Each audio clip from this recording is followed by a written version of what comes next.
जय श्री राधे कृष्ण। प्रिय मित्रों, वीडियो को शुरू करने से पहले आइए प्रार्थना करें। हे कृष्णा, जो भी भक्त आज इस अमृत वाणी को सुन रहा है, उनके जीवन में आपकी कृपा सदा बनी रहे और उनके सभी कष्ट दूर हों। मित्रों, इस अद्भुत वाणी को सुनने से पहले अपने विचार और भक्ति को व्यक्त करते हुए नीचे कमेंट में जय श्री राधे कृष्ण जरूर लिखें। आपकी यह भक्ति हमारी इस यात्रा को और भी अद्भुत बनाएगी। तो चलिए बिना देरी किए इस दिव्य यात्रा की ओर बढ़ते हैं। श्री कृष्ण कहते हैं, मनुष्य जब स्वयं के साथ समय बिताना सीख जाता है तो उसे जीवन का असली स्वरूप समझ में आने लगता है। आत्मचिंतन ही वह मार्ग है जो उसे सत्य, शांति और आत्मज्ञान की ओर ले जाता है। कई बार हम जीवन की भागदौड़ में इतने उलझ जाते हैं कि खुद को ही भूल जाते हैं। हर दिन नए लक्ष्य, नई उम्मीदें और समाज की अपेक्षाएं हमें घेर लेती हैं। लेकिन जब हम अकेले होते हैं तो हमें अपने भीतर झांकने का अवसर मिलता है। यह अकेलापन कोई अभिशाप नहीं, बल्कि एक अनमोल उपहार है जो हमें खुद को समझने और अपने जीवन के लक्ष्य को स्पष्ट करने का मौका देता है। कल्पना कीजिए, एक शांत झील के किनारे बैठे हुए हैं। अगर पानी में लगातार हलचल हो तो उसमें अपना प्रतिबिंब देख पाना असंभव हो जाता है। लेकिन जब पानी स्थिर होता है तो हमारा चेहरा साफ दिखाई देता है। ठीक वैसे ही जब हम अकेले होते हैं और बाहरी दुनिया की हलचल से दूर होते हैं तो हमें अपनी असली पहचान देखने का अवसर मिलता है। महाभारत में अर्जुन भी इसी स्थिति में थे। जब वे युद्ध भूमि में खड़े थे तो चारों तरफ शोर था। युद्ध का शोर, कर्तव्यों का शोर, रिश्तों की उलझन। इस शोर में वे भ्रमित हो गए और अपना उद्देश्य ही भूल बैठे। तभी श्री कृष्ण ने उन्हें आत्मचिंतन करने के लिए प्रेरित किया। उन्होंने अर्जुन से कहा कि वे अपने भीतर झांके और जाने कि उनका असली कर्तव्य क्या है।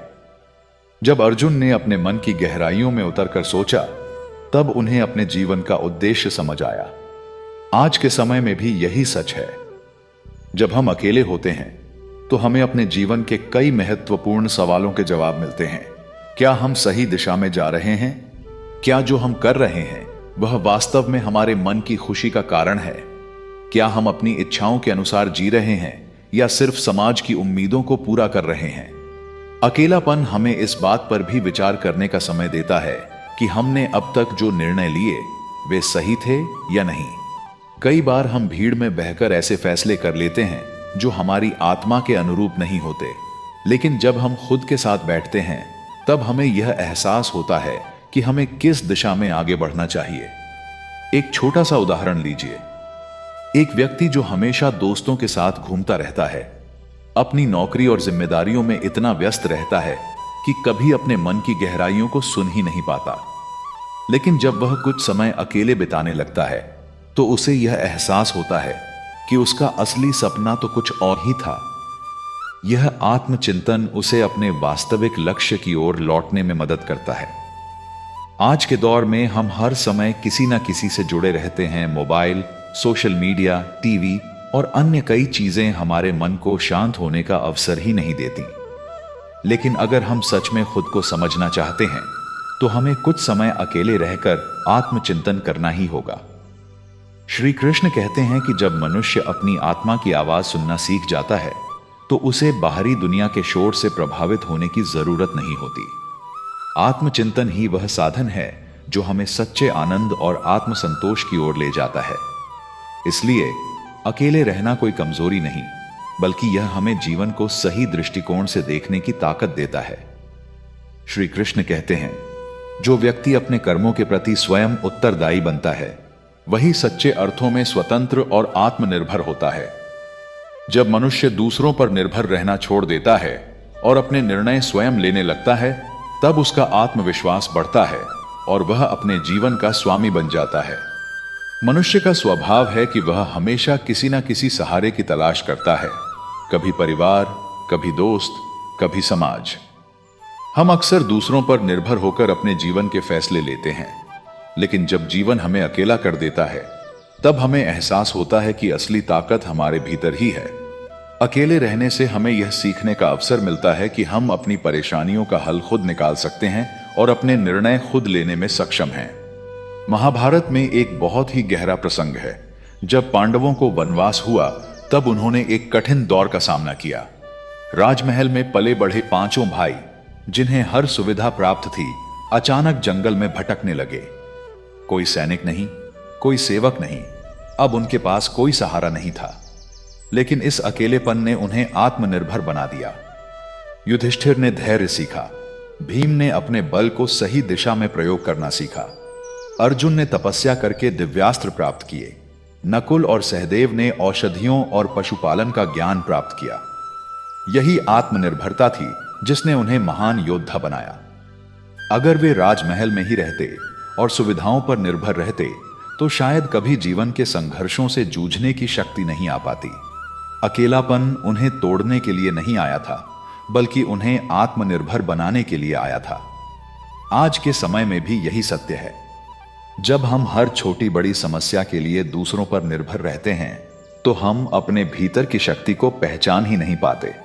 लेकिन जब हमें अकेले अपने फैसले लेने पड़ते हैं तो हम समझते हैं कि हमारी सोच, हमारी समझदारी और हमारे अनुभव ही हमारी असली ताकत है। एक युवा को देखिए जो हमेशा अपने माता पिता पर निर्भर रहता है। जब तक वे उसके लिए फैसले लेते हैं तब तक वह सुरक्षित महसूस करता है। लेकिन जैसे ही उसे अकेले अपने निर्णय लेने पड़ते हैं वह घबरा जाता है। लेकिन धीरे धीरे जब वह अपनी गलतियों से सीखता है, अपने पैरों पर खड़ा होता है, तो वही आत्मनिर्भरता उसका सबसे बड़ा बल बन जाती है। श्री कृष्ण अर्जुन को भी यही सिखाते हैं। जब अर्जुन मोह में फंसकर युद्ध से भागना चाहते थे तब कृष्ण ने उन्हें आत्मनिर्भर बनने की सीख दी। उन्होंने कहा कि तू अपने कर्मों के लिए स्वयं जिम्मेदार है और अपने फैसले खुद लेना सीख। यही शिक्षा अर्जुन को महान योद्धा बना गई। जब हम अकेले होते हैं तब हमारे पास कोई सहारा नहीं होता। यह अकेलापन हमें यह सिखाता है कि अगर हम गिरे तो खुद को संभालना होगा। अगर कोई समस्या आए तो हमें खुद ही हल निकालना होगा। धीरे धीरे यह अभ्यास हमें इतना आत्मनिर्भर बना देता है कि हम किसी भी परिस्थिति में घबराते नहीं, बल्कि डटकर सामना करते हैं। अकेलापन हमें मजबूत बनाता है, आत्मनिर्भर बनाता है और अपने फैसले खुद लेने की क्षमता देता है। यही सच्चा आत्मविश्वास है और यही जीवन की असली शक्ति है। इसलिए श्री कृष्ण कहते हैं कि आत्मनिर्भर बनो, क्योंकि जब तुम खुद पर भरोसा करना सीख लोगे तभी जीवन का असली आनंद प्राप्त कर पाओगे।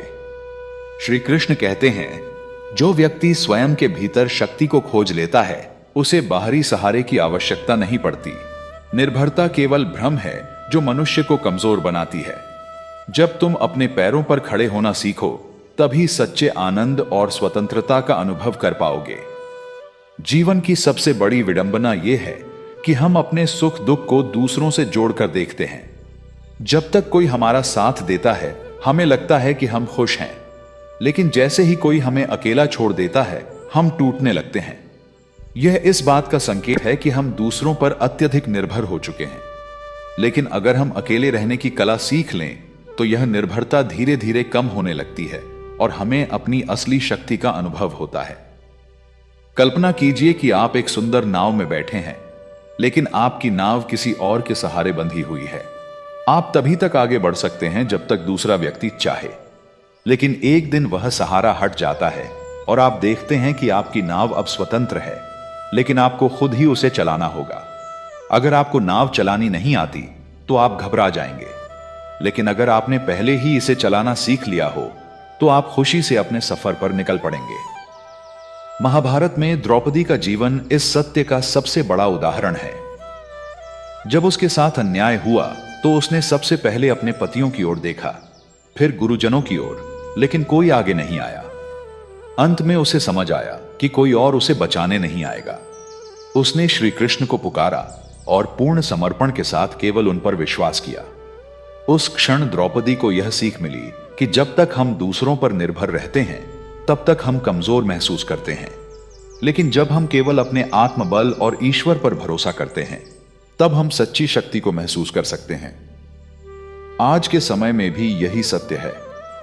कई लोग भावनात्मक रूप से दूसरों पर इतना निर्भर हो जाते हैं कि उनकी खुशी और दुख का कारण केवल बाहरी लोग बन जाते हैं। अगर कोई हमारी उम्मीदों पर खरा उतरता है तो हम खुश होते हैं, और अगर कोई हमें छोड़ देता है तो हम दुखी हो जाते हैं। लेकिन जैसे ही हम यह समझ जाते हैं कि हमारा जीवन हमारी अपनी जिम्मेदारी है, हमारी अपेक्षाएं कम होने लगती हैं। जब हम दूसरों से उम्मीदें लगाना छोड़ देते हैं, तभी हम सच्चे अर्थों में अपने जीवन को अपने तरीके से जीना शुरू करते हैं। एक पक्षी का उदाहरण ले। जब वह छोटा होता है तो अपने माता पिता के घोंसले में सुरक्षित रहता है। उसे भोजन मिलता है, सुरक्षा मिलती है और उड़ान भरने की कोई जरूरत महसूस नहीं होती। लेकिन जैसे ही वह बड़ा होता है, माता पिता उसे घोंसला छोड़ने के लिए मजबूर करते हैं। पहली बार जब वह अकेला उड़ता है तो उसे डर लगता है, लेकिन जैसे ही वह हवा में अपने पंखों की शक्ति को महसूस करता है, उसे एहसास होता है कि वह खुद उड़ सकता है और अब उसे किसी सहारे की जरूरत नहीं। श्री कृष्ण हमें यही सिखाते हैं कि हमें अपने पंखों पर भरोसा करना सीखना चाहिए, ना कि दूसरों की शाखाओं पर बैठकर जीवन बिताना चाहिए। जब हम अकेले रहना सीखते हैं तो हमें दूसरों की स्वीकृति या उनके सहारे की आवश्यकता महसूस नहीं होती। हम अपने भीतर की शक्ति को पहचानते हैं और अपने जीवन को अपने अनुसार जीना शुरू करते हैं। यही आत्मनिर्भरता की सबसे बड़ी पहचान है। इसलिए जब भी जीवन तुम्हें अकेला कर दे, उसे एक अवसर की तरह देखो। यह समय है अपनी नाव को खुद चलाने का, अपने पंखों को पहचानने का और अपने जीवन को पूरी तरह से अपने तरीके से जीने का। यही सच्ची स्वतंत्रता है और यही आत्मशक्ति की सबसे बड़ी उपलब्धि।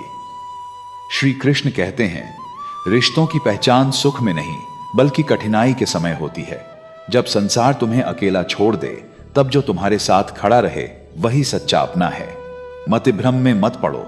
जो जल के समान हर रूप में बहता है, वही प्रेम और सच्चे संबंधों का प्रतीक है। जीवन में जब तक हम लोगों से घिरे रहते हैं, तब तक हमें यह समझ नहीं आता कि कौन हमारे साथ वास्तव में है और कौन केवल परिस्थितियों के कारण हमारे करीब है। लेकिन जब हम अकेले होने लगते हैं, जब हमें किसी की जरूरत होती है और तब भी कोई हमारे साथ खड़ा रहता है, तो हमें समझ आता है कि वही रिश्ता सच्चा है। अकेले रहने से हमें यह अनुभव होता है कि कौन केवल सुविधा के लिए हमारे साथ था और कौन वास्तव में हमारे जीवन का एक महत्वपूर्ण हिस्सा है। तो दोस्तों, इस वीडियो में बस इतना ही। फिर मिलेंगे दोस्तों अगली वीडियो के साथ। तब तक के लिए अपना ख्याल रखना और हमेशा मुस्कुराते रहना।